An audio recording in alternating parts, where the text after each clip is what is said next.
Hey, what is going on, Twintendo Nation? Hope you're having an awesome day. Today we got some more Pokemon Sword and Shield news. This is probably the most we've had since the first trailer dropped all the way back in February. So we're going to be talking about a few things in this video. We've got some interesting Pokemon Sword and Shield news coming next month with E3. That is a certainty now with the news we got from CoroCoro.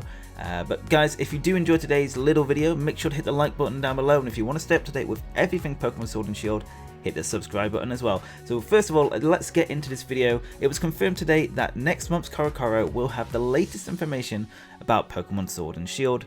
This could potentially be the first issue of CoroCoro this year that could contain brand new information about Pokemon Sword and Shield. So for those who know Pokemon release cycles, basically you'd get some brand new information in CoroCoro first before we see any new trailers for Pokemon Sword and Shield.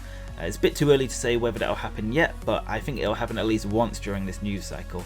So it's not surprising to hear that next month's issue will have Pokemon Sword and Shield information, because E3 will be occurring the same week that CoroCoro comes out in June.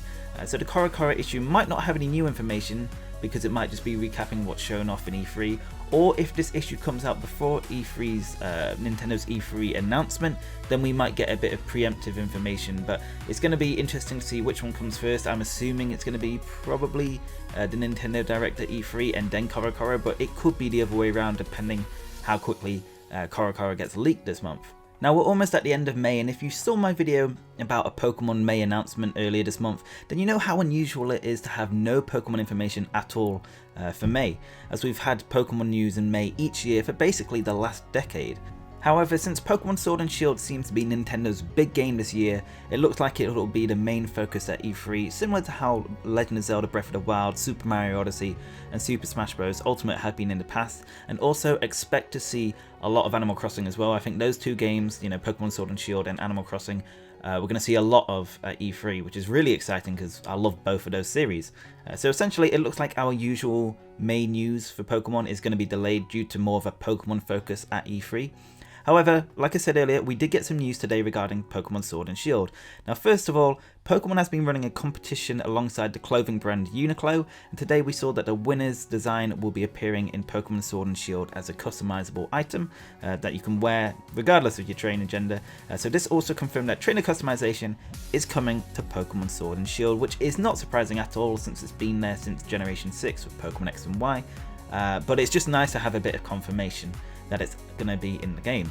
There's also been a few other t-shirts in the running for this competition basically, so it's unclear if it's just going to be the one shirt that gets added, because I love this Alolan Executor design. I think this is brilliant, so hopefully that makes it in as well. But we also got two screenshots of this shirt being used in the game, and there is one interesting thing that I've noticed in the picture of the male trainer wearing a shirt. Now in this picture we can see that the sky looks completely different to the same scene in the first trailer of Pokemon Sword and Shield. So in the original trailer, as you guys can see, nice and sunny, bit of cloud obviously, and then if we see in this one, it's basically overcast, like not much sun, just very, very cloudy. So for me, there are two possibilities as to why it looks this way.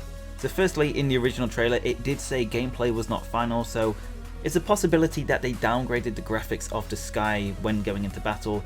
That would be very disappointing to say the least, because looking at Pokemon Sword and Shield, it doesn't look that graphically demanding compared to Super Mario Odyssey, Mario Kart 8, Legend of Zelda Breath of the Wild, so I very much doubt that is the situation. So for me, what I think this is dynamic weather.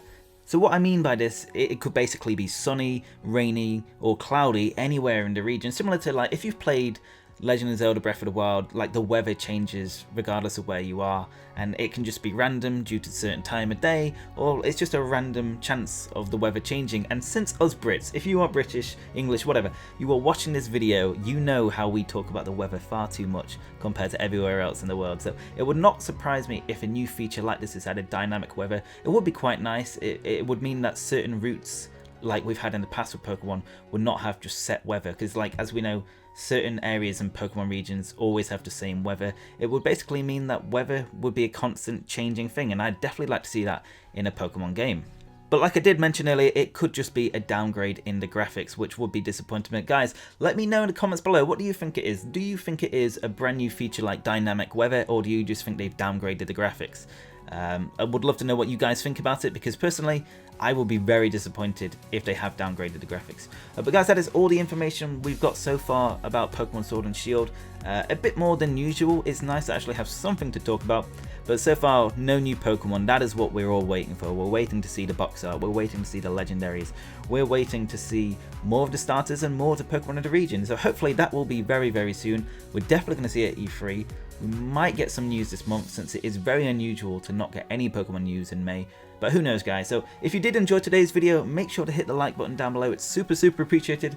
And if you want to stay up to date with everything Pokemon Sword and Shield and Animal Crossing, actually made my first video the other day on Animal Crossing Switch. Definitely check that out if you're into Animal Crossing. But yeah, guys, thank you so much for watching. Hope you have an awesome day, and I will see you on the next video. Peace!